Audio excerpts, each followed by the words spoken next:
हरे कृष्णा। सभी भक्तों को पंचांग प्रणाम।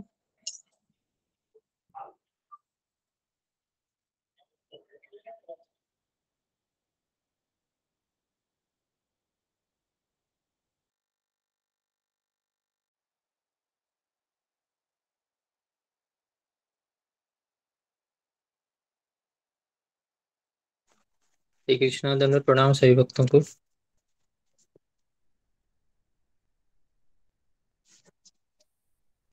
हरे कृष्ण। कृष्णमोहन प्रभु जी धन्यवाद प्रणाम।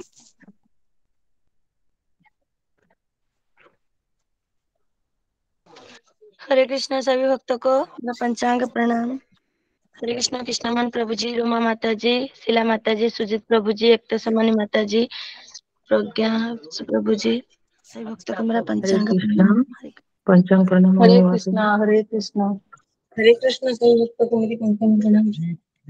हरे कृष्ण मामनी माता जी पंचांग प्रणाम। हरे कृष्ण प्रभु एकता जी, माता जी विनोद प्रभु जी पंचांग प्रणाम।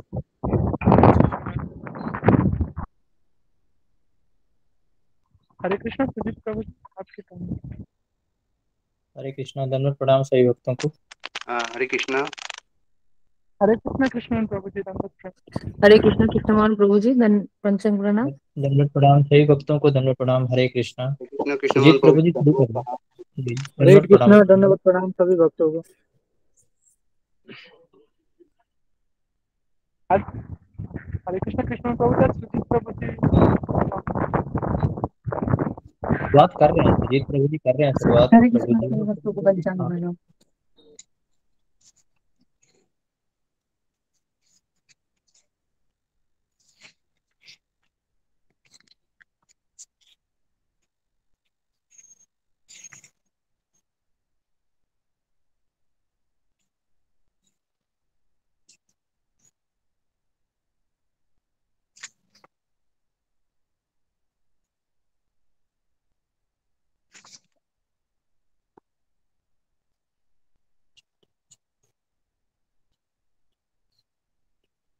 कृष्णमोहन प्रभु जी शुरू करें प्रभु जी। जी जी जी, प्लीज प्लीज शुरुआत कीजिए। हरे कृष्ण। हरे कृष्ण। सभी भक्तों को धन्यवाद प्रणाम। श्री गुरु वंदना। अज्ञानतिमिरन्धस्य ज्ञानाञ्जनशलाकया चक्षुरुन्मीलितं येन तस्मै श्री गुरवे नमः। हरे कृष्ण सभी भक्तों को गुरु पंचांग प्रणाम। चरण हरे कृष्ण प्रभु जी पंचांग प्रणाम। केवल भक्ति सद्मा श्री गुरु चरण पद्मा केवल भक्ति तद्मा बंद मुई सावधानो माते बंद मुई सावधानो माते যাহারো প্রসাদে ভাই যে ভব তরিয়া যাই যাহারো প্রসাদে ভাই যে ভব তরিয়া যাই কৃষ্ণ প্রাপ্তি হয় যাহা হইতে কৃষ্ণ প্রাপ্তি হয় যাহা হইতে গুরুমুখ পদ্ম বক চিত্ততে করিয়া গুরুমুখ পদ্ম বক চিত্ততে করিয়া আর না করিহ মনে আশা আর না করিহ মনে আশা শ্রী গুরু চরণে রতি এই সেই উত্তম গতি শ্রী গুরু চরণে রতি এই সেই উত্তম গতি যে প্রসাদে পুরে সর্ব আশা প্রসাদে পুরে সর্ব আশা চক্ষুদান দিল যে জন্মে জন্মে প্রভু সেই চক্ষুদান দিল যে জন্মে জন্মে প্রভু সেই দিব্য জ্ঞান দিতে প্রকাশিত দিব্য জ্ঞান হৃদে প্রকাশিত প্রেম ভক্তি যাহা হইতে অবিদ্যা বিনাশ যাতে প্রেম ভক্তি যাহা হইতে অবিদ্যা বিনাশ যায় বেদে গায় যাহার চরিত শ্রী গুরু করুণা সিন্ধু অধম জনার বিন্দু শ্রী গুরু করুণা সিন্ধু অধম জনার বন্ধু লোকনাথ রোগের জীবন লোকনাথ লোকের জীবন হাহা প্রভু করো দয়া দেহ মোহি পদ ছায়া হাহা প্রভু করো দয়া দেহ মোহি পদ জয় দেবে যশ ভূষুক ত্রিভুবন দেব যশ ভূষুক ত্রিভুবন হাহা প্রভু করো দয়া দেহ মোহি পদ ছায়া হাহা প্রভু করো দয়া দেহ মোহে পদ জয় দেব যশ ভূষুক ত্রিভুবন গুরুদেব লইনু শরণ প্রভুপাদ পতিত পাবন প্রভুপাদ পতিত পাবন গুরুদেব লইনু শরণ জয় প্রভুপাদ প্রভুপাদ প্রভুপাদ জয় প্রভুপাদ জয় জয় প্রভুপাদ প্রভুপাদ প্রভুপাদ জয় প্রভুপাদ নিতাই গৌর হরি বল হরি বল হরি বল গৌর হরি বল ধন্যবাদ। हरे बहुत सुंदर प्रभु जी, बहुत बहुत सुंदर, सुंदर। बहुत सुंदर। हरे बोल, कृष्ण बोल, हरे बोल, कृष्ण सही भक्त को बोल, पंचांग बोल, हरे कृष्ण गुरुदेव को पंचांग प्रभु जी बहुत हरि सुंदर बोल सही प्रभु भक्त को पंचांग बहुत सुंदर गाया बहुत बहुत सुंदर स्तुति प्रभु जी हरे कृष्ण बहुत सुंदर, बहुत सुंदर। हरे कृष्ण आप लोगों की कृपा है। हरे कृष्णा सभी भक्तों को मेरा पंचांग सभी भक्तों को हरे कृष्ण पंचांग सही प्रणाम। भक्त को हरे पंचांग कृष्णा। हरे कृष्णा सही भक्तों को हरे कृष्ण पंचांग प्रभु जी प्रणाम। हरे पंचांग कृष्णा हरे कृष्ण ममता माता हरे जी कृष्णा माता पंचांग जी, हरे प्रणाम कृष्णा। हरे कृष्ण अशोक हरे प्रभु कृष्णा पंचांग माता जी प्रणाम हरे कृष्ण हरे कृष्णा माता हरे जी, कृष्ण माता जी हरे कृष्णा पंचांग रूपा प्रणाम माता जी हरे कृष्ण सारे भक्त सारे वैष्णव रूपा माता माता जी जी पंचांग माता प्रणाम जी हरे कृष्ण माता जी पंचांग प्रणाम रश्मिका माता जी सभी भक्तों को पंचांग प्रणाम हरे कृष्णा कृष्ण हरे हरे राम राम राम हरे राम कृष्ण हरे गुरु जी दंडवत प्रणाम। दंडवत प्रणाम गुरु जी हरे कृष्ण हरे पंचांग दंडवत प्रणाम गुरु हरे जी कृष्णा जी पंचांग हरे प्रणाम कृष्ण गुरु पंचांग प्रणाम पंचांग प्रणाम गुरु जी पंचांग प्रणाम हरे कृष्णा हरे कृष्ण गुरु जी पंचांग प्रणाम हरे कृष्णा गुरु जी पंचांग प्रणाम। हरे कृष्णा हरे कृष्णा पंचांग प्रणाम गुरु जी हरे कृष्ण सबको पंचांग प्रणाम।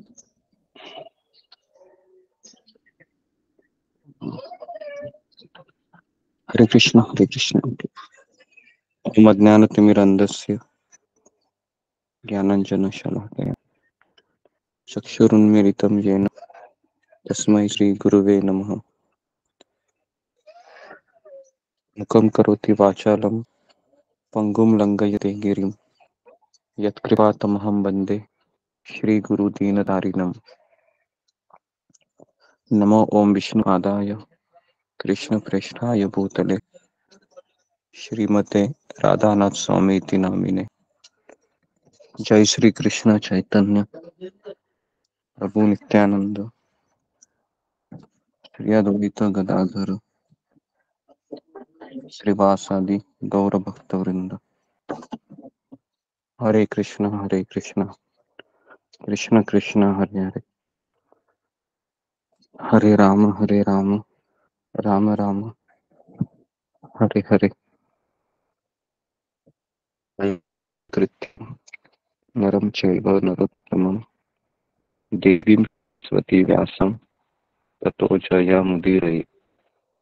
नष्टप्रायेषु भद्रेषु नित्यं भागवत सेवया भगवतीरुत्तम श्लोके भक्ति पुष्टि की।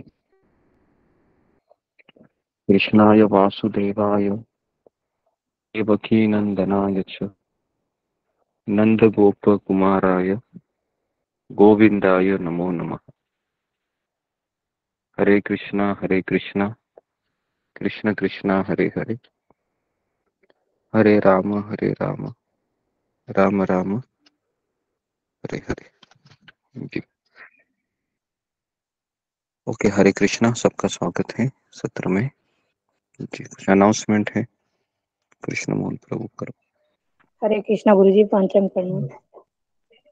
गुरुजी आज कोई खास से अनाउंसमेंट नहीं है, तो पुराना नहीं है, केवल दीप शर्मा प्रभु जी के लिए जो हम प्रार्थना करते हैं, तो उनके लिए प्रार्थना करेंगे गुरुजी, और कोई अनाउंसमेंट नहीं है। और गुरुजी अगर आप तो ऋषिकेश हरिद्वार यात्रा बहुत ही करीब आने वाला है, तो अगर आप उसके विषय में कुछ एक दो लाइन भक्तों को बताएंगे तो वो भी अच्छा होगा गुरुजी।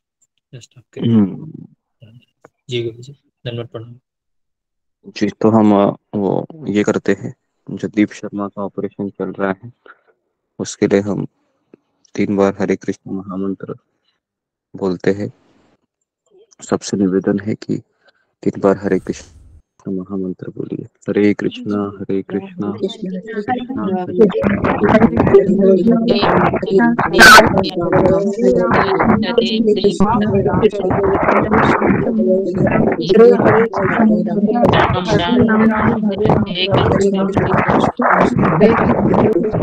हरे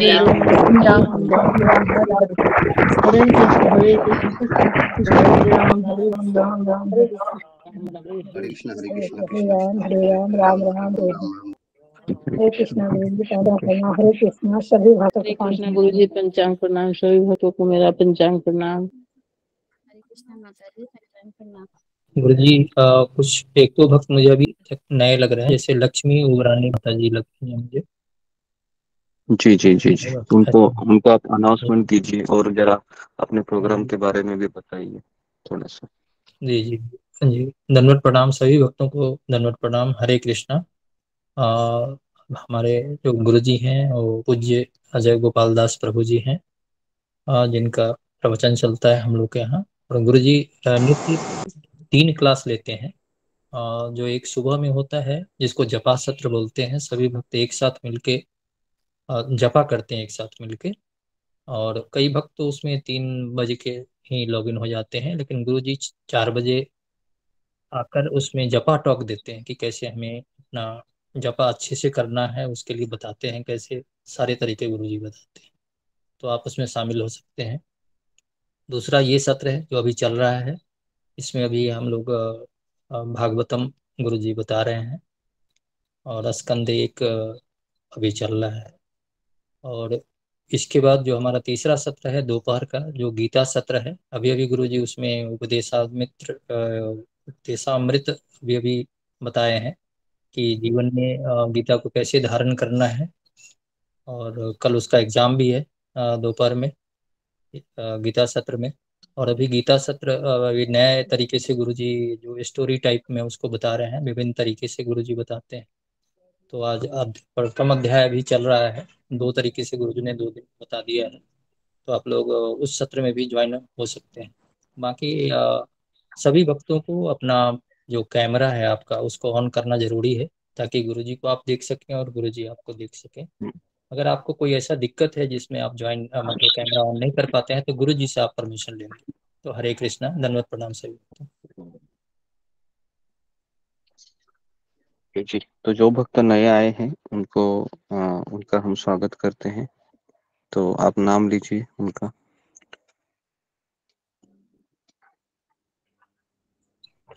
लक्ष्मी उबरानी माता जी लग रही है मुझे, तो आप कृपया कैमरा ऑन कीजिएगा माता जी। हरे कृष्णा। अगर और कोई भक्त नए हैं जो अभी कल या आज में ज्वाइन किए हैं, तो कृपया अपना हैंड रेज कर लीजिए, तो हम लोग आपको समझ पाएंगे। हरे कृष्ण। ओके जी, तो जो भक्त नए आए हैं उनको हम एक बार हरे कृष्ण महामंत्र बोलते हैं। हरे कृष्णा कृष्ण हरे कृष्णा हरे कृष्णा हरे कृष्णा कृष्ण कृष्ण हरे हरे राम हरे हरे हरे राम हरे हरे राम कृष्ण राम हरे राम कृष्ण हरे हरे हरे राम हरे हरे कृष्णा कृष्ण हरे कृष्णा कृष्ण हरे हरे हरे राम राम राम हरे हरे राम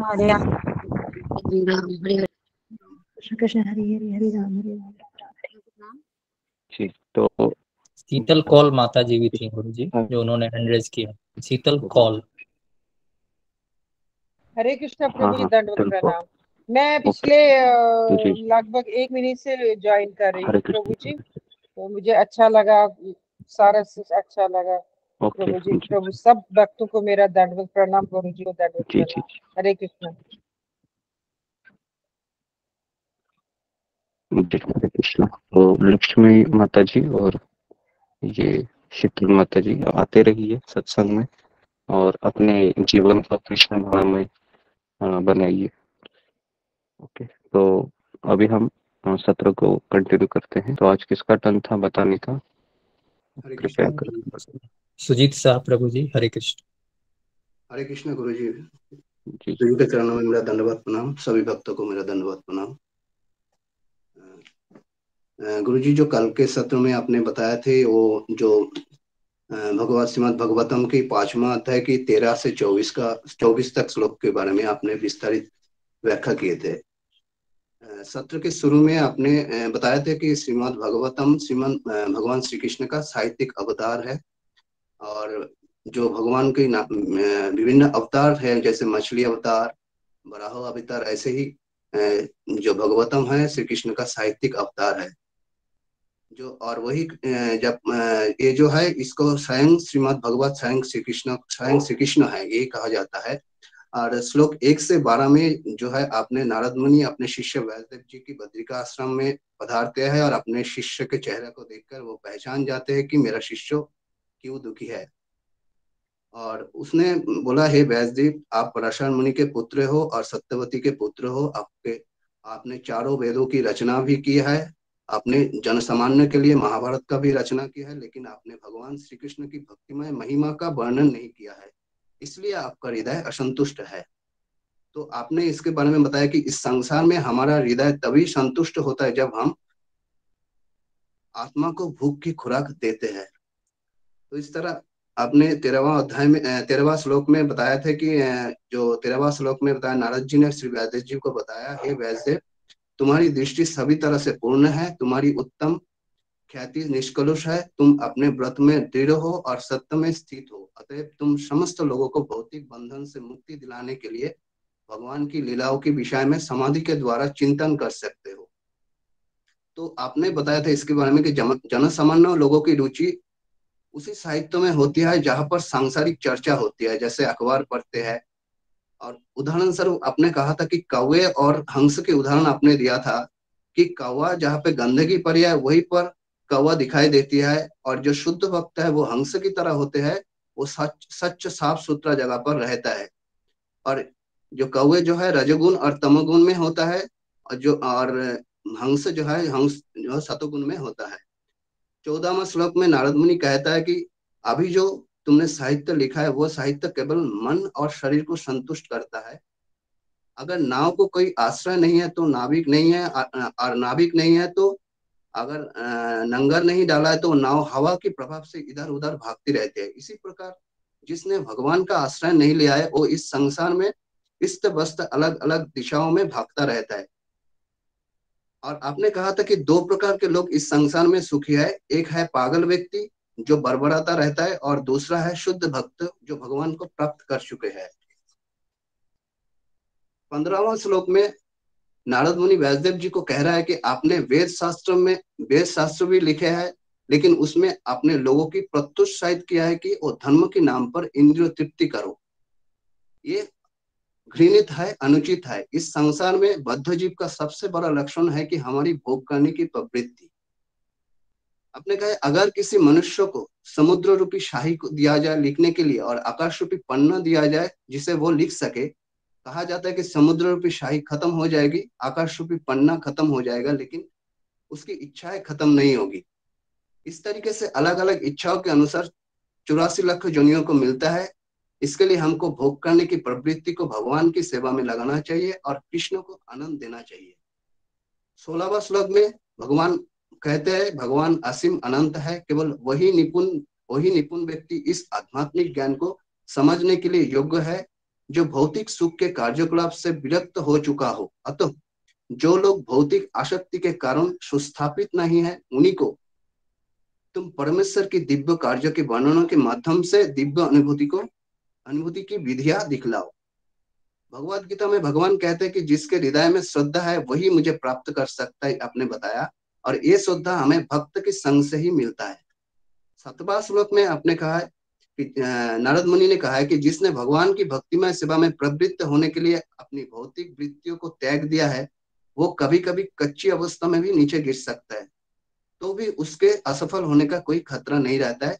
और इसके विपरीत अभक्त चाहे अपनी वृत्तियों में पूर्ण रूप से रत क्यों न हो, उसे कुछ भी लाभ नहीं होता। और आपने कहा था कि कच्ची अवस्था का मतलब सत्संग में आ रहा है, लेकिन जपा कभी दोपहर में करता है तो कभी शाम को करता है, कभी 4 माला करता है तो कभी 16 माला करता है तो कभी माला ही नहीं करता है। जपा में कोई रूटीन नहीं है। जैसे कि आप कच्चा आम की एक उदाहरण दिया था कि कच्चा आम हवा की झोंका से अनायास नीचे गिर जाता है। तो आपने एक भी कहा था, प्रभुपाद कहता है कि भक्ति में आना बहुत आसान है और भक्ति से जाना भी बहुत आसान है, लेकिन भक्ति में टिके रहना बहुत मुश्किल है। इसके बाद 18वां श्लोक में नारद मुनि कहते हैं कि इस भौतिक जगत के ऊपर वैकुंठ लोक है, उसे प्राप्त करने का प्रयास करना चाहिए जो बुद्धिमान लोग है। 19वां श्लोक में कहता है कि नारद मुनि कहते हैं, हे प्रिय व्यास, यद्यपि भगवान कृष्ण का भक्त भी कभी कभी किसी ना किसी कारण से नीचे गिर जाता है, लेकिन उसे दूसरे की तरह भव चक्र में नहीं जाना पड़ता है, क्योंकि जिस व्यक्ति ने भगवान के चरण कमलों की आस्वादन एक बार किया है, वह उस आनंद का पुनः पुनः स्मरण करके अतिरिक्त और कुछ नहीं कर सकता है। 20वां श्लोक में नारद मुनि व्यासदेव जी को कहता है कि तुमको तो पता ही है कि भगवान ही निर्माण करता है, भगवान ही पालन करता है और भगवान ही संहार करता है। सारी सृष्टि उन्हीं से ही बाहर निकलते हैं और कुछ समय के पश्चात सारी सृष्टि उन्हीं के अंदर प्रवेश करता है। 21वां श्लोक में नारद मुनि कह रहा है कि तुम साधारण व्यक्ति नहीं हो, तुम भगवान के अंश हो, तुम जनसाधारण लोगों के कल्याण के लिए प्रकट हुए हो। महाभारत में जो गलती किया है, वेदों में जो गलती की है, उसको मत दोहराओ, भगवान की भक्ति का विस्तार से वर्णन करो। 22वां श्लोक में विद्वान मंडली ने यह स्पष्ट निष्कर्ष निकाला है कि तपस्या, वेदाध्ययन, यज्ञ, दान तथा स्तुति जप का अचूक प्रयोजन उत्तम लोग भगवान की दिव्य लीलाओं के वर्णन में जाकर समाप्त होता है। आपने कहा था कि भगवत में एक श्लोक है, नारायणी समर्पयम, जो भी हमने किया है वो नारायण को समर्पण हो जाए। जो भी हम ध्यान, यज्ञ, दान कर रहे हैं, ये नारायण को समर्पण हो जाए। 23वां श्लोक में अभी नारद मुनि व्यासदेव जी को अपना उदाहरण देकर बता रहा है कि भक्ति में कैसे आया है। आपने कहा था कि अगर किसी को समझाना है तो अपना उदाहरण देना सबसे अच्छा होता है, उससे व्यक्ति समझ जाता है। और 24वां श्लोक में यद्यपि वे स्वभाव से निष्पक्ष थे, किंतु उन वेदांतों के अनुयायियों ने मुझ पर अहित की कृपा की। जहां तक मेरी बात थी, मैं इंद्रियजित था और बालक होने पर भी खेलकूद से अनासक्त था। साथ ही मैं चपल ना था और कभी भी जरूरत से ज्यादा बोलता नहीं था। ये अहितुकी के बारे में आपने विस्तार से व्याख्या किया। अहितुकी क्या होता है? अहितुकी शब्द की अर्थ है कि कोई कारण नहीं है। जैसे कि आपने बताया कि पैसा वाला व्यक्ति कभी कभी अचानक भिखारी को 500 रुपया देते हैं बिना कारण से, इसको कहते हैं अहितुकी, क्योंकि इसको इच्छा हुई है। उसी तरह से हमने पूरे ब्रह्मांडों में घूमते रहते हैं, घूमे हैं करोड़ों जन्म, लेकिन एक जन्म में अचानक कृष्ण की कृपा होती है और हमारे जीवन में एक भक्त का आगमन होता है और कहता है कि तुम कृष्ण का अंश हो, तुम्हारा पिता बहुत धनवान है, ये पूरे सृष्टि का रचयिता है, तुम्हारी माँ राधा रानी है, तुम अपने पिता को भूल गए हो, आ जाओ मेरे साथ। फिर वो इस्कॉन मंदिर में आता है, फिर वो सत्संग में जाता है, माला लेता है, सुबह उठने लगता है। इसके बाद इसकी इच्छा होती है मुझे अब गुरु चाहिए। उसके बाद उसको गुरु का आश्रय प्राप्त होता है, फिर उसका भगवत धाम जाना तैयार होता है। इसको कहता है कि अहितुकी कृपा। हम भक्ति में इसलिए आया है कि किसी भक्त की इच्छा थी किसी भक्त ने ये चाहा था कि ये माताजी या प्रभु जी भगवान के शुद्ध भक्त बने। किसी भक्त ने कॉल किया था यह जुड़ने के लिए, और ये कॉल था अहितुकी, बिना कारण के। इसलिए हमारे जीवन में भगवान से ज्यादा भक्त की कीमत है। हरे कृष्ण गुरु जी, धन्यवाद। बहुत सुंदर हरि प्रभु बोल जी, प्रभु बहुत जी, सुंदर बहुत प्रभु जी, हरि बोल, के साथ हरि बहुत बोल। बताया। बहुत हरे अच्छा कृष्ण। हरि बोल प्रभु जी, बहुत बताया हरि आपने, बोल, हरि बहुत बोल। अच्छा। हरि बोल बहुत बढ़िया प्रभु जी, बहुत बढ़िया। Hare Krishna, very good, very good. क्या बताया सुजीत? जो अच्छा अनुभव है, कोई बोलते हैं तो आपको ऐसा लगता है कि कल ही थोड़ा रिवीजन कर जाता होगा, मतलब ना आप सुनते हो तो ये एक फायदा होता है कि हमारा रिवीजन हो जाता है। तो आज हम, है ना, नारद मुनि का जो उदाहरण देकर बताएंगे कि मैं भक्ति में कैसे आया, है ना। मुझे भी किसी ने कॉल किया था, है ना, लेकिन ये कॉल नहीं था, ये उनके घर में ही, है ना, भगवान के शुद्ध भक्त पधारे थे। जबकि माँ की सेवा लगी थी। और एक बार 25वें श्लोक में अभी हम हैं, उनकी अनुमति से मैंने, तो अगर कोई पीपीटी शेयर कर रहा होगा तो शेयर कीजिए, है ना। तो 25वें श्लोक में नारद मुनि अभी अपना उदाहरण देकर व्यासदेव जी को ये समझाना चाहेंगे कि मैं भक्ति में कैसे जुड़ा, मुझ पर ऐसी क्या कृपा हो गई जो मैं पिछले जन्म में दासी का पुत्र था, लेकिन अगला जन्म मुझे नारद मुनि का मिला। तो 25वां श्लोक हम पढ़ेंगे।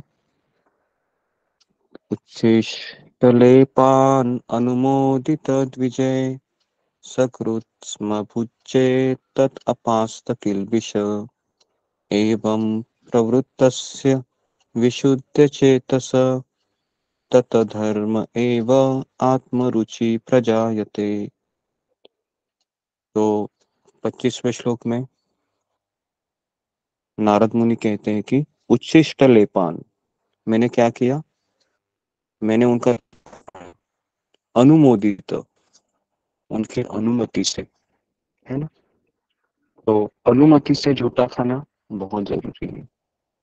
ओके, किनका झूठा खाया उन्होंने? द्विजय, उस भक्ति वेदांती ब्राह्मण का।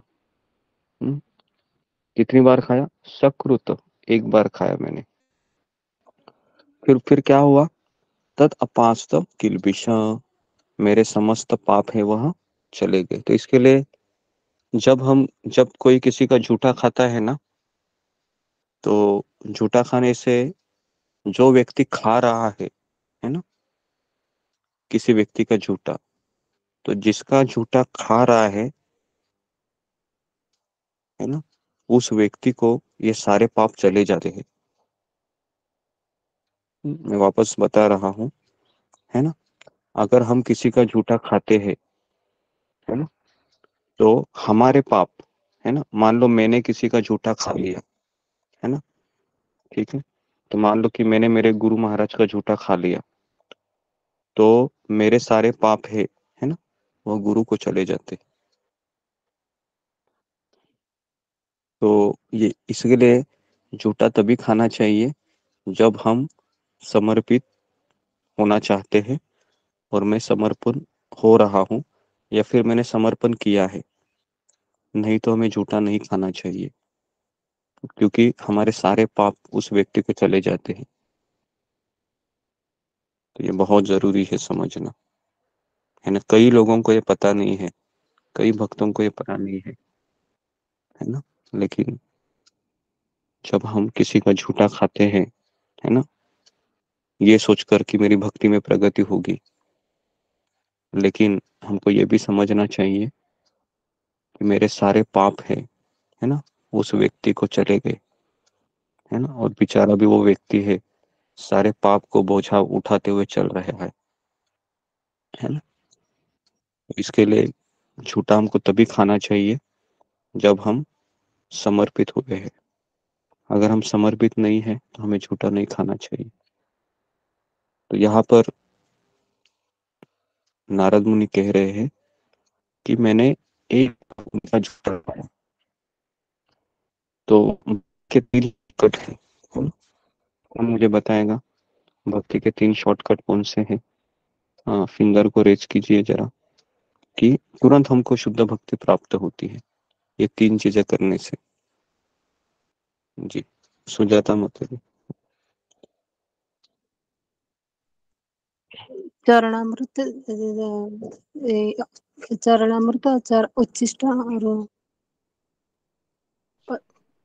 चरण धूलि।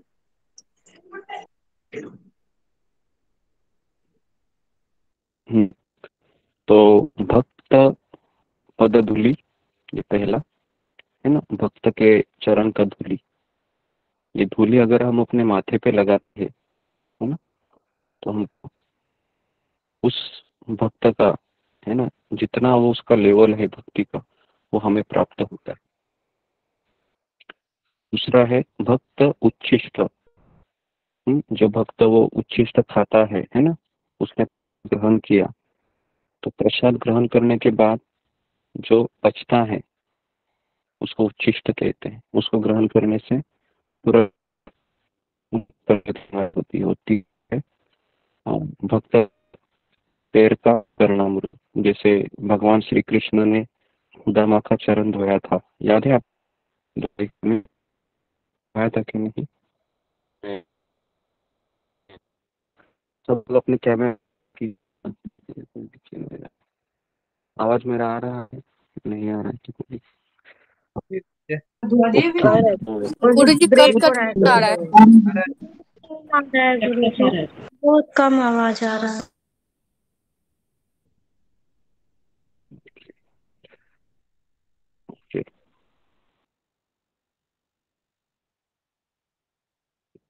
हरे कृष्ण। तो भक्त पद धूलि, भक्त पद धूलि, उसके बाद भक्त मुक्त अवशेष है ना, मतलब उसका उच्छिष्ट। और तीसरा है भक्त पद अमृत, मतलब भक्त के चरणों का जो उसके चरण धोते हैं तो चरणों का वो पानी है ना। तो जब भगवान श्री कृष्ण द्वारिका में थे तो सुदामा ब्राह्मण के पैर धोए थे और उस पैर का पूरा पानी है ना, भगवान खुद प्राशन करते हैं और अपने सारे रानियों को है ना, सारे रानियों के माथे पे चिटकते हैं। आप सोच सकते हो कि किस तरीके से भगवान हमको सिखाते हैं। Okay, next. तो ये सब करने से नारद मुनि कह रहे हैं कि मेरा हृदय शुद्ध हो गया और फिर मैंने भक्ति वेदांतियों के स्वभाव मेरे लिए अत्यंत आकर्षक बन गए, मुझे वो बहुत प्रिय लगने लगे। तो इसके लिए शुद्ध भक्ति अच्छे भाव में एक संक्रामक रोग के समान है। शुद्ध भक्त समस्त प्रकार के पापों से निर्मल हो जाता है। प्राशन करना तो मतलब गुरुदेव पी लेना। प्राशन करना, हाँ, पी लेना या फिर हाँ पी लेना और अपने सर के ऊपर डालना। जी, तो इतना गुरुदेव सब होने के प्राशन बाद करने का मतलब पी नारद लेना मुनि कह होता रहे है। हैं, हे व्यासदेव। जी जी जी, पी लेना। हे व्यासदेव, उस संगति में तथा उन महान वेदांतियों की कृपा से मैं उनके द्वारा भगवान श्री कृष्ण की मनोहर लीलाओं का वर्णन सुन सका और इस प्रकार ध्यान पूर्वक सुनते रहने से क्या हुआ कि मेरी सुनने की अधिक रुचि बढ़ गई। तो भक्ति की शुरुआत कहाँ से होती है? भक्ति की शुरुआत है वह सुनने से होती है। और हाँ, नहीं सुनने, हाँ सुनने से होती है, लेकिन उसके पहले हमको भक्त की सेवा करने से और अधिक रुचि बढ़ती है ना। यहाँ पर हम देखते हैं कि अगर किसी को सुनने में बहुत रुचि चाहिए तो उसको भक्त की सेवा करनी पड़ेगी। केवल नाम जप करने से एक हमें हृदय शुद्ध होता है, लेकिन सेवा करने से और नाम जप करने से और सुनने से हमारी प्रगति जल्दी होती है। तो इसलिए नारद मुनि कह रहे हैं कि मैंने उनका उच्छिष्ट ग्रहण किया, उससे मेरा हृदय पवित्र हो गया, फिर मेरा लगाव है ना बहुत बढ़ने लगा उनके प्रति, मेरी माँ से भी ज्यादा। तो नारद मुनि की माँ थी, वह विधवा थी, पति गुजर गए थे, और उनकी सेवा करने से मेरी रुचि बहुत बढ़ गई। देखिए, इस संसार में अगर किसी को भक्त की सेवा करने का अवसर मिलता है ना, तो ये पूरे ब्रह्मांड का सबसे लकी व्यक्ति है, भाग्यशाली व्यक्ति है। क्योंकि भगवान की सेवा करने से भी ज्यादा जरूरी है भक्त की सेवा करना। भगवान स्वयं ऐसे भक्त की सेवा करने में आनंद लेते हैं। तो इसलिए गोलोक वृंदावन का मूड क्या है? गोलोक वृंदावन का मूड है कि भगवान के भक्त की सेवा करना, दास दास दासानुदास, ये गोलोक वृंदावन का मूड है। तो ये सब करने के बाद हे महामुनि, हे व्यासदेव, जैसे ही मुझे श्री भगवान का आस्वाद प्राप्त हुआ, मेरा ध्यान भगवान का श्रवण करने के प्रति अटल हो गया। मतलब अटल का अर्थ क्या है? अटल का अर्थ है कि स्थिर हो गया। मुझे अभी भगवान का श्रवण करने के लिए बहुत रुचि मिली, है ना। इतना रुचि मिली कि बिना सुनने के रह ही नहीं सकता वो, ऐसा हुआ मेरा ये स्वभाव। और जैसे मेरी रुचि विकसित हुई, तो भक्ति की शुरुआत होती है खास महत कृपा, है ना। महत कृपा मतलब भगवान के भक्त की कृपा से शुरुआत होती है हमारी। और फिर हम क्या करते हैं? उनकी सेवा करते हैं। जाने अनजाने में हमने पिछले जन्म में सबने, जितने भी भक्त यहाँ पर आए हैं, 60 65 70 जितने भी हैं, इन सब ने अपने पिछले जन्म में या इस जन्म में किसी भक्त की अनायास ही सेवा किया है। अनायास हम भूल गए हैं, हम भूल गए हैं। नहीं तो हम यहाँ पर आ ही नहीं सकते, भागवत की क्लास में तो बिल्कुल नहीं आ सकते। कोई भी व्यक्ति यहाँ पर अनायास नहीं आ सकता। उसने अपने खाते में कुछ पूंजी जमा की है सुकृति की, इसके लिए वो वहां पर आया है वो, है ना। तो हम सब ने अनायास भक्त की सेवा किया है, और उसकी कृपा से हम, है ना, श्रद्धा का बीज हमारे हृदय में बोया गया है। और फिर हम जहाँ पर हम देखते हैं कि नारद मुनि ने पहले भक्त की कृपा प्राप्त की, है ना, फिर उनसे सुना, सुनने से श्रद्धा उत्पन्न हुई, है ना। फिर उन्होंने उनसे उनका उच्छिष्ट ग्रहण किया, भजन में लग गए, उनकी सेवा किया, अनर्थ निवृत्ति हुई। अनर्थ निवृत्ति के बाद उनको रुचि प्राप्त हुई, है ना। रुचि का अर्थ है कि आप फिर आपके परिवार, पुत्र, पति, इससे आप फिर कोई आपको मतलब नहीं रहेगा। मतलब वो कितना भी आपको बोले, आपको बुरा नहीं लगेगा, क्योंकि आपका रुचि है भगवान में है। तो इसके लिए भगवान का श्रवण करने के प्रति उनका आस्वादन प्राप्त हुआ, और जैसे मेरी रुचि विकसित हुई तो मुझे अनुभव हुआ कि मैंने स्थूल तथा सूक्ष्म शरीर आवरणों को स्वीकार किया है। तो जब रुचि उत्पन्न होती है ना, तब हमें यह पता चलता है मेरी आत्मा के ऊपर दो प्रकार के आवरण है। कौन बताएगा मुझे कि दो प्रकार के आवरण कौन से हैं? फिंगर को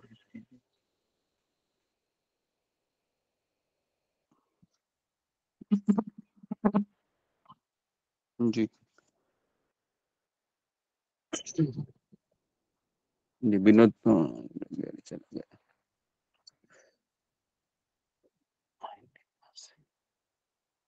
शीनू मिश्रा। हरे कृष्णा प्रभु जी, एक तो माया का और एक तीन गुरुओं का प्रभाव रहता है हमारे आत्मा के ऊपर। नहीं नहीं, ये नहीं है।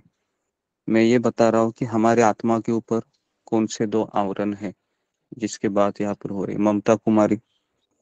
हरे कृष्णा गुरु जी, पहला और सूक्ष्म शरीर होता है और उसके ऊपर पंचभूत का शरीर होता लेकिन इसका डिटेल चाहिए मुझे। है। जी डिटेल गुरु जी, सूक्ष्म शरीर सबसे अंदर होता है, पहला होता है सच्चिदानंद आत्मा होता है, उसके ऊपर सूक्ष्म शरीर जो मन बुद्धि और अहंकार से बना होता है, और उसके बाद होता है पंचभूत शरीर जो पंच तत्वों से बना रहता है, वायु अग्नि आकाश पृथ्वी और वेरी गुड। तो ये सही जवाब था कि हमारा आत्मा सच्चिदानंदमय है, लेकिन अभी उसके ऊपर मन बुद्धि अहंकार इसका पहला शरीर है, और फिर उसके ऊपर पंच महाभूतों से हमारे जो शरीर है, पृथ्वी अग्नि जलवायु आकाश से बना हुआ ये है। तो जब तक हमारा ये दो आवरण निकलेगा नहीं ना, तब तक हम इसी जन्म मृत्यु जरा व्याधि से, है ना, ऐसे ही अलग अलग शरीर में हमारा देहांतर होता रहेगा। तो नारद मुनि कहते हैं कि मेरा ये आवरण हट गया रुचि आने से। जैसे आप लोगों ने देखा है कि जो नारियल होता है ना, नारियल अगर आपने देखा होगा तो नारियल वो चिपका हुआ रहता है पहले, है ना, जब वह फ्रेश निकलता है झाड़ से, और कुछ समय के बाद अगर आप उसको बाहर से हिलाएंगे तो पता है आवाज आता है कट कट कट कट करके, मतलब वो निकल गया है। हाँ, कितने लोगों ने ये अनुभव किया है ना? अगर आपने नारियल, लेडीज को ये अनुभव रहेगा कि नारियल हम मार्केट से लाते हैं ना, वो तो उसके बाहर से अगर हम हिलाते हैं उसको, है ना, तो ऐसा लगता है कि वो अभी उस आवरण से हट गया है। वो जैसे हम तोड़ेंगे तो पूरा नारियल, है ना, अनायास ही निकल आएगा। जी, तो ऐसे ही कुछ हुआ, है ना, कि वो स्थूल और सूक्ष्म आवरण से हट गया वो आत्मा नारद मुनि का, और फिर भगवान तथा मैं दोनों ही दिव्य है ये पता चला। इस प्रकार वर्षा तथा, अभी हम 28वें श्लोक में, तो केवल अज्ञानतावश ही बद्ध जीव गलत सोचता है कि मैं इस संसार का प्राणी हूँ, लेकिन मैं इस संसार का प्राणी नहीं हूँ, मैं तो भगवत धाम का प्राणी हूँ। इस प्रकार वर्षा तथा शरद दोनों ऋतुओं में से मुझे उस महामुनियों से भगवान श्री हरि की निर्मल कीर्ति का निरंतर कीर्तन सुनते रहने का अवसर प्राप्त हुआ। जैसे ही मेरी भक्ति का प्रवाह होने लगा, मैं रजोगुण तथा तमोगुण के सारे आवरण विलुप्त हो गए। रजोगुण हट गया, तमोगुण भी हट गया। देखिए, है ना, जैसे हमारी भक्ति आगे बढ़ती है रजोगुण चला जाता है और तमोगुण भी चला जाता है। रजोगुण मतलब पैसे के प्रति आकर्षण, परिवार के प्रति आकर्षण, और तमोगुण मतलब आलस्य निद्रा, इनसे हम अलग हो जाते हैं। और फिर जैसे रजोगुण तमोगुण चला जाता है, फिर 29वें श्लोक में लिखा है, मैं उन मुनियों के प्रति आसक्त हो गया। मतलब मैं उन, मेरे जो एक्चुअली वो नारद मुनि के गुरु थे जिन्होंने उनको ये सब कराया, तो वो अपने गुरु के प्रति आसक्त हो गए, अत्यधिक आसक्त हो गए। मेरा आचरण विनम्र था और उनकी सेवा के कारण मेरे समस्त पाप नष्ट हो चुके थे। मेरे हृदय में उनकी प्रति प्रबल श्रद्धा थी। मैंने इंद्रियों को वश में कर लिया था। मैं तन तथा मन से उनका दृढ़ता से अनुगमन कर रहा था। शुद्ध भक्त के पद तक उन्नत होने के इच्छुक व्यक्ति के लिए यह आवश्यक योग्यताएं हैं। पहला योग्यता है कि वो अपने गुरु से आसक्त होना चाहिए। अपने परिवार से ज्यादा आसक्त होना चाहिए, क्योंकि हम परिवार से आसक्त होंगे तो हम अगला जन्म उसी परिवार में हम पाएंगे। अगर हम भागवत सुनने के बाद भी अगर हम अपने परिवार के भावनाओं को महत्व देते हैं है ना, और वो भी अगर हमारा उम्र हो गया है अभी, है ना, जब व्यक्ति का 60 उम्र हो जाता है ना, तो फिर उन्होंने अपने सारे कार्यकलाप बंद करने चाहिए अपने परिवार के, और केवल भागवत सुनते सुनते ही उन्होंने अपने प्राण छोड़ने चाहिए, है ना। नहीं तो क्या होगा, हम भागवत भी सुनेंगे और मैं परिवार की तरफ भी मेरा आकर्षण रहेगा, तो हमारा अगला जन्म फिर कहाँ होगा, स्वर्गलोक में होगा। क्योंकि सकाम भक्ति है, सकाम भक्ति में जो भक्त शरीर छोड़ता है वो स्वर्गलोक में जन्म मिलता है उसको। तो बहुत जरूरी है इस चीज को समझना हमें कि क्या योग्यता है। पहली योग्यता कि वह अपने गुरु के प्रति आसक्त होना चाहिए। दूसरा, विनम्र होना चाहिए। तीसरा, उसके पाप विनष्ट हो चुके होने चाहिए। चौथा, उसके हृदय में प्रबल श्रद्धा होनी चाहिए। और पांचवा, इंद्रियों को वश में कर लेना चाहिए। छठा है, मन तथा मन से वो दृढ़ होना चाहिए अनुगमन करने के लिए। ऐसा नहीं कि उसको अचानक कॉल आया, मैसेज आया और उसने डिसाइड किया, है ना। बहुत जरूरी है इस चीज को समझना। यहाँ पर हमें एक शुद्ध भक्त, है ना, बता रहे हैं। उसके बाद 30वें श्लोक में दीन जनों पर अत्यंत दयालु उन भक्ति वेदांतों ने जाते समय मुझे इस गुह्यतम विषय का उपदेश दिया, जो स्वयं भगवान द्वारा निर्देशित था। तो जब वो जा रहे थे ना भक्ति वेदांती, तो उन्होंने कहा कि हम अभी जा रहे हैं। देखिए, गुरु है ना, मतलब वो हमेशा के लिए नहीं रहता आपके साथ। अभी ये चातुर्मास के लिए आए थे तो 4 महीने रहे उनके साथ। कितना? 4 महीने। बहुत बड़ा बड़ा एसोसिएशन मिला गुरु का। 4 महीने वो गुरु की सेवा में थे और जाते जाते कहा कि तुम क्या करो, अभी जो मैंने सिखाया ना उसका पालन करो। 21वें श्लोक में इस गुह्य ज्ञान से मैं संपूर्ण पदार्थों के सृष्टिकर्ता, पालनकर्ता, संहारणकर्ता भगवान कृष्ण की शक्ति के प्रभाव को स्पष्ट रूप से समझ पाया। इसे जान लेने पर कोई भी मनुष्य उनके पास लौटकर उनका साक्षात दर्शन कर सकता है ना। भगवान की लीला, है ना, भगवान के 2 कार्य है ना, हमने 7वें अध्याय में गीता के देखा था। एक है भगवान की मधुरता और दूसरी क्या है, कौन बताएगा? महानता और मधुर्य। मधुरता वृंदावन लीला और भगवान की महानता, ये कैसे भगवान सृष्टि करते हैं, ये दोनों जब हम समझ जाएंगे तो हम भगवत धाम चले जाएंगे। तो हे ब्राह्मण व्यासदेव 32, विद्वानों द्वारा यह निर्धारित हुआ है कि समस्त कष्ट तथा दुखों के निवारण का सर्वोत्तम उपचार यही है कि अपने समस्त कर्मों को भगवान की सेवा में समर्पित कर दिया जाए। देखिए, अगर किसी को सुखी होना है तो यहाँ पर नारद मुनि फॉर्मूला बता रहे हैं। मेरे समस्त कर्म, है ना, मेरे पारिवारिक कर्म, मेरे सामाजिक कर्म, मेरे आर्थिक कर्म, ये मैंने किसको समर्पित करना चाहिए? भगवान श्री कृष्ण की, है ना।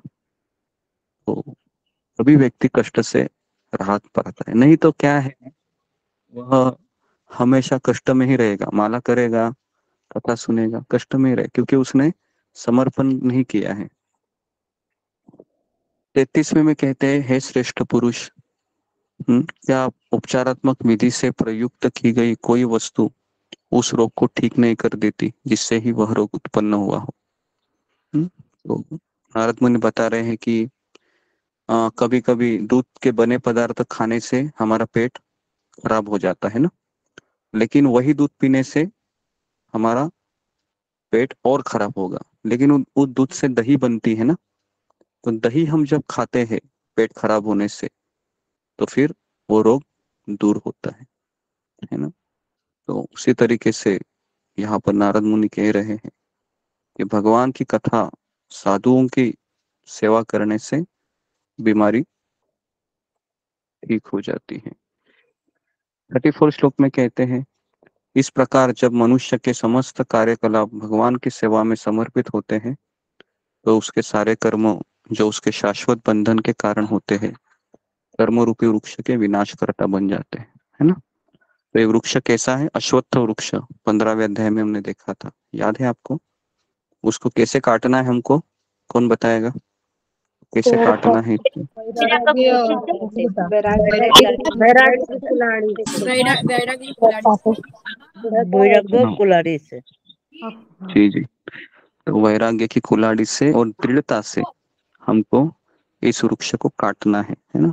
वृक्ष मतलब अभी हमको कुलाड़ी लेके नहीं जाना है। कहने का तात्पर्य यह है कि हमें जो हमारे अंदर जो आसक्ति का जो वृक्ष है ना, उसको ऐसे काटना है। उसके बाद कहते हैं, इस जीवन में भगवान की संतुष्टि के लिए जो भी कार्य किया जाता है, उस भक्ति योग अथवा प्रेम भक्ति कहते हैं, और जिसे ज्ञान कहते हैं, वही तो सहगामी कारक बन जाता है ना। तो इसके लिए इन्होंने कहा कि जब हम भगवान की संतुष्टि के लिए कार्य करते हैं, तो वही प्रेम भक्ति कहा जाता है। पूर्ण पुरुषोत्तम भगवान कृष्ण के आदेश के अनुसार कर्तव्य निर्वाह करते हुए मनुष्य निरंतर उनके नामों का, देखिए नाम जप यहाँ पर आया है ना। पूर्वाना यत्र कर्माणि, है ना, भगवत शिक्षया असकृत गृणन्ति गुण नामानि कृष्णस्य अनुस्मरन्ति च, है ना। नामानि मतलब नाम जप, भगवान का नाम जप का तथा गुणों का स्मरण करना चाहिए भगवान के आदेश के अनुसार कर्तव्य को निर्वाह करते हुए। उसके बाद कहते हैं कि आइए हम सब भगवान वासुदेव तथा उनके पूर्ण अंश प्रद्युम्न, अनिरुद्ध तथा संकर्षण सहित उनकी महिमा का कीर्तन करें, है ना। इस तरीके से नारद मुनि है ना, वो कहते हैं कि इस प्रकार वास्तविक दृष्टा वही है जो भगवान की पूजा करता है, जिनका कोई भौतिक रूप नहीं होता, है ना। तो भगवान की पूजा क्यों करनी चाहिए? क्योंकि ब्रह्म संहिता में ब्रह्मा जी क्या कहते हैं, ईश्वर परम कृष्ण सच्चिद आनंद विग्रह अनादिरादिर गोविंद सर्व कारण कारण, सारे कारणों के कारण भगवान श्री कृष्ण है। तो इसलिए हमें केवल भगवान की ही पूजा करनी चाहिए। इतना सब बताने के बाद, हे ब्राह्मण, किसको कह रहे हैं वो? व्यासदेव जी को। हे ब्राह्मण, इस प्रकार भगवान कृष्ण ने सर्वप्रथम मुझे वेदों के गुह्यतम अंशों में निहित भगवान के दिव्य ज्ञान का, है ना, और उनकी घनिष्ठ प्रेममयी सेवा का वरदान दिया, है ना। वो कह रहे हैं कि मुझे इस तरीके से भगवान कृष्ण ने, है ना, वेदों के गुह्यतम अंश, गुह्यतम अंश क्या है वेदों का? तो वेदों का सार है कि भगवान के भक्त की सेवा, है ना। तो इस तरीके से मुझे वो वरदान प्राप्त हुआ, और फिर अतः कृपा करके कहते हैं कि सर्वशक्तिमान उन भगवान के कार्यकलापों का वर्णन करे, जिन्हें तुमने वेदों के अपार ज्ञान से जाना है ना। तो 40वें श्लोक के पहले 39 श्लोक के तात्पर्य में आखिरी 5 लाइन है ना। 39वें श्लोक के तात्पर्य में श्री नारद मुनि ने इन सब का वर्णन अपने निजी अनुभव से किया है और मनुष्य को वे सभी सुविधाएं प्राप्त हो सकती है जो नारद मुनि को भगवान के शब्द प्रतिरूप के उच्चारण से प्राप्त हुई थी। इस दिव्य ध्वनि के उच्चारण पर कोई प्रतिबंध नहीं है, बस शर्त यही है कि उसने नारद मुनि के प्रतिनिधि से प्राप्त किया जाए वह ज्ञान जो गुरु शिष्य परंपरा से चला रहा है। ये बहुत जरूरी है। अगर हमको भगवान की भक्ति अगर हम चाहते हैं कि मुझे प्राप्त हो तो हमें जो गुरु शिष्य परंपरा से दीक्षित शिष्य है उसी से हमको ज्ञान लेना चाहिए। नहीं तो अगर हम YouTube में बहुत सारे भगवान के भक्त हैं जो है ना प्रवचन तो करते हैं लेकिन वो किसी गुरु शिष्य परंपरा से जुड़े नहीं है, ऐसे बहुत YouTube में आपको मिलेंगे। और मुझे पता है कुछ भक्त हमारे देखते भी है ना, लेकिन ये अगर उन्होंने बंद नहीं किया तो आप यहाँ से चले जाएंगे, है ना। क्योंकि कनिष्ठ भक्त होता है ना, उसको भेद कर पाना कठिन लगता है, कौन सही है कौन गलत है।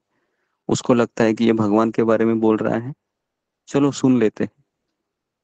लेकिन जो सर्प रहता है ना सांप, अगर सांप दूध को स्पर्श करता है और उसी दूध को अगर हम पीते हैं तो दूध कैसा हो जाता है, जहरीला हो जाता है। जहर हो जाता है गुरु हाँ, जी। जहर हो जाता है, बराबर। तो ये भागवत है, ये दूध जैसा ही है, बहुत पौष्टिक है। लेकिन अगर हम ऐसे व्यक्ति के मुंह से सुने जो पैसे लेते हैं और जिनका कोई दूसरा ही है ना उद्दिष्ट है, तो फिर क्या होगा, फिर वो हम में भी वही भाव आ जाएंगे। तो इसके लिए मेरा आप सबसे निवेदन है कि अब YouTube में केवल इस्कॉन के भक्तों का ही प्रवचन सुने, क्योंकि यहाँ पर गुरु शिष्य परंपरा की बात हो रही है ना। तो हमें उन्हीं व्यक्ति से सुनना चाहिए जो गुरु शिष्य परंपरा से आ रहा हो या जो 4 संप्रदाय में दीक्षा लिए है ना। नहीं तो फिर हमारा सारा ज्ञान चला जाएगा। मेरा आपके सबसे निवेदन है हाथ जोड़कर, क्योंकि ये बहुत लोग गलती करते हैं, है ना। अभी अभी हमारे 2 भक्त है ना, अभी जस्ट क्योंकि आप लोग नहीं जानते हैं, क्योंकि मैं सबसे परिचित हूँ यहाँ पर।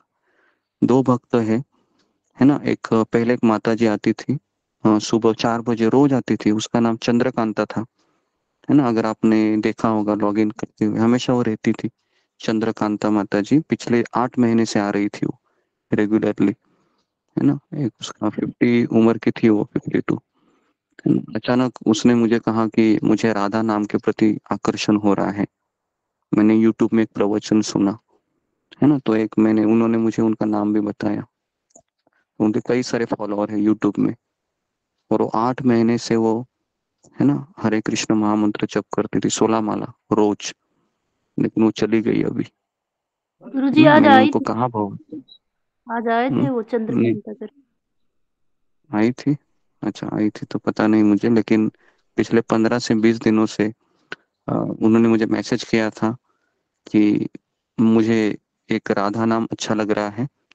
तो वो जो हमारे सदगुरु है, सदगुरु मतलब उन्होंने ऐसे ही YouTube में कोई उन्होंने एक लेक्चर सुना और वहां पर वो जुड़ गई।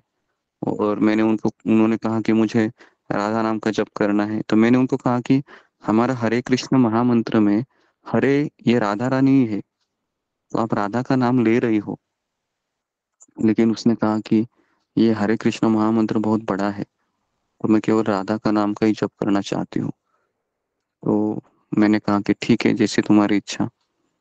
तो फिर वो रेगुलर थी। अभी अगर आज आई होगी तो पता नहीं मुझे, तो अगर आई तो बहुत ही अच्छा है। तो 15 दिन 20 दिन हो गए उस चीज को, बहुत सिंसियर थी। तो मैं नहीं चाहता हूँ कि है ना कोई इस तरीके से कोई YouTube का प्रवचन सुने, है ना, क्योंकि चैतन्य महाप्रभु कहते हैं कि असत्संग त्याग यही वैष्णवाचार, हमें असत्संग से दूर रहना चाहिए, तभी हम भक्ति में टिक सकते हैं। तो यहाँ पर नारद मुनि है, वो हमको बता रहे हैं जो मैंने ये ज्ञान किससे लिया था, मेरे पिताजी ब्रह्मा जी से, और ब्रह्मा जी ने ये ज्ञान किनसे लिया था, भगवान श्री कृष्ण से। तो इस तरीके से हमें गुरु परंपरा से सुनना चाहिए। 40वें श्लोक में, आखिरी श्लोक में बताते हैं कि अतः कृपा करके सर्वशक्तिमान के उन कार्यकलापों का वर्णन करो जिन्हें तुमने वेदों के अपार ज्ञान से जाना है, क्योंकि उससे महान विद्वत जनों की ज्ञान पिपासा की तृप्ति होती है और साथ ही सामान्य मनुष्यों के कष्टों का भी शमन होता है, जो भौतिक दुखों से सदैव पीड़ित रहते हैं। निसंदेह इन कष्टों से उभरने का कोई अन्य साधन नहीं है। देखिए आखिरी श्लोक में कहते हैं नारद मुनि और कोई साधन नहीं है, एक ही साधन है, महान भक्तों की सेवा करो आप, है ना, महान भक्तों की सेवा में लग जाओ, यही एक फॉर्मूला है ना, हमारे कष्टों का राहत देने का। तो इस तरीके से है ना, नारद मुनि है, व्यासदेव जी को सारे सीक्रेट बता रहे हैं, है ना। और कल हम देखेंगे 6ठे अध्याय में कि अभी नारद मुनि डिटेल में बता रहे हैं, है ना। तो कल का एपिसोड बहुत इंपॉर्टेंट रहेगा, जिसमें नारद मुनि कहेंगे कि मेरी माँ कैसे मर गई, मेरी माँ को किसी सांप ने डस लिया, मैं बहुत अकेला था, छोटा बालक था, मैं अचानक मैं हताश हो गया, है ना। ये सबके साथ होता है। तो इसके लिए कल का जो सत्र है ना भागवत का, बहुत इंपॉर्टेंट रहेगा, जिसमें नारद मुनि ये बताएंगे कि मेरे माँ भी थी इकलौती, वो भी चली गई, मैं अकेला हो गया, है ना। और ये अकेला होने का ही डर हमें रहता है ना। तो नारद मुनि अपना उदाहरण बताएंगे कि मैं अकेला हो गया, लेकिन फिर भी मैं इस मार्ग को छोड़ा नहीं, मैं चलते रहा उत्तर दिशा की ओर, और मुझे वहां पर भगवान के दर्शन हुए, है ना। तो कल हम देखेंगे नारद मुनि को कैसे भगवान के दर्शन मिले पहली बार। तो यहाँ पर मैं रुकता हूँ। बहुत बहुत धन्यवाद आप सबका। हरे हरे हरे कृष्णा हरे बहुत अच्छी क्लास थी गुरुदेव, बहुत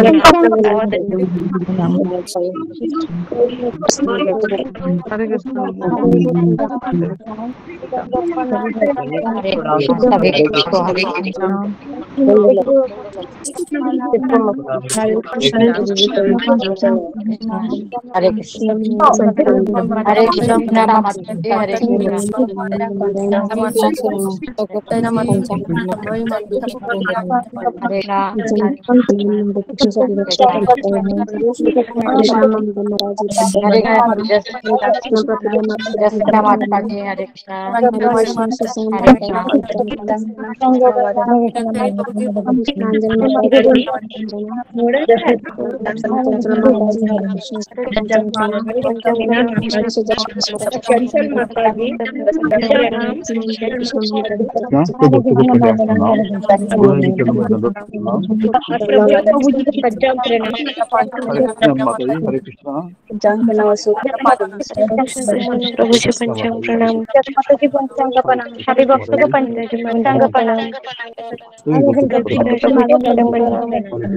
सुधा माता जी कृष्ण चंचला महाराज जी पंचांग प्रणाम, माता जी पंचांग प्रणाम, जस्मिता माता जी पंचांग प्रणाम, हरे कृष्ण सभी भक्तों को पंचांग प्रणाम, सोनाली माता जी पंचांग प्रणाम, प्रतिभा माता जी पंचांग प्रणाम, हरे कृष्ण हरे कृष्ण सभी भक्तों को मेरा पंचांग प्रणाम, हरे कृष्ण चंचला माता जी पंचांग प्रणाम, हरे कृष्ण माता जी प्रणाम, हरे कृष्ण।